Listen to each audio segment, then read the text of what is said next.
dry leaves blowing across old tombstones. "She is here." Someone made a small whimpering sound.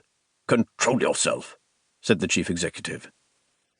He went to the drapes at the other end of the room and drew them aside.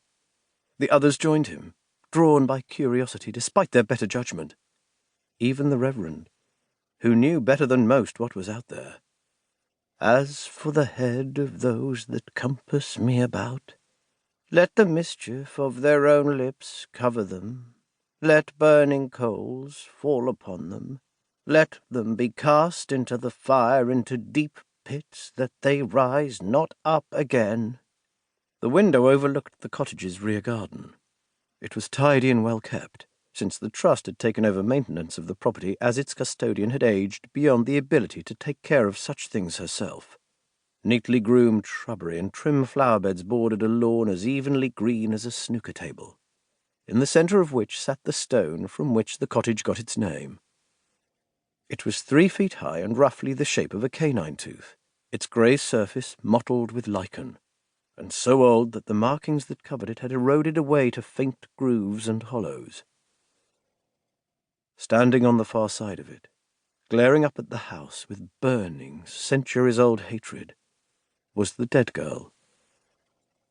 The Reverend's prayers died in her throat. "My God," said Financial Services, "is that her?" The chief executive shot her a withering look. "No, it's the fucking tooth fairy."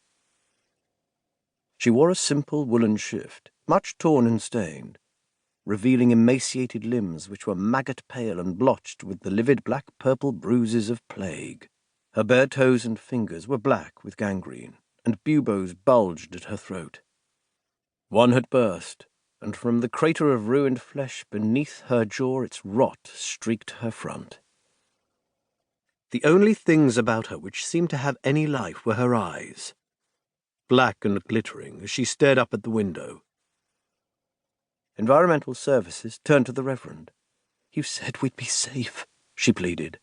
"I said that we simply don't know how the death of the stone's custodian will affect things, but that as long as the stone remains blessed, the boundary should hold, and she shouldn't be able to enter."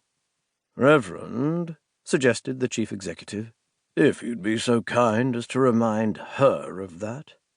The Reverend ahemed and approached the window. "You have no power over this place," she said, her voice wavering just a little.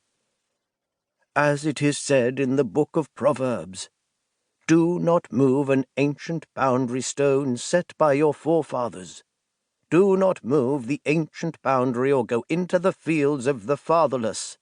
The blessing of the Lord Almighty is on this hallowed sentinel which you may not profane. I command you to stay where you are bound." The dead girl grinned, displaying a mouth full of teeth that were yellow as poison, black as death. And the same moment a scream came from the old woman in the bed behind them. The trustees turned. A rat was sitting on her throat, eating her face. It had bitten into her cheek, and bright blood spattered the pillow and coverlet.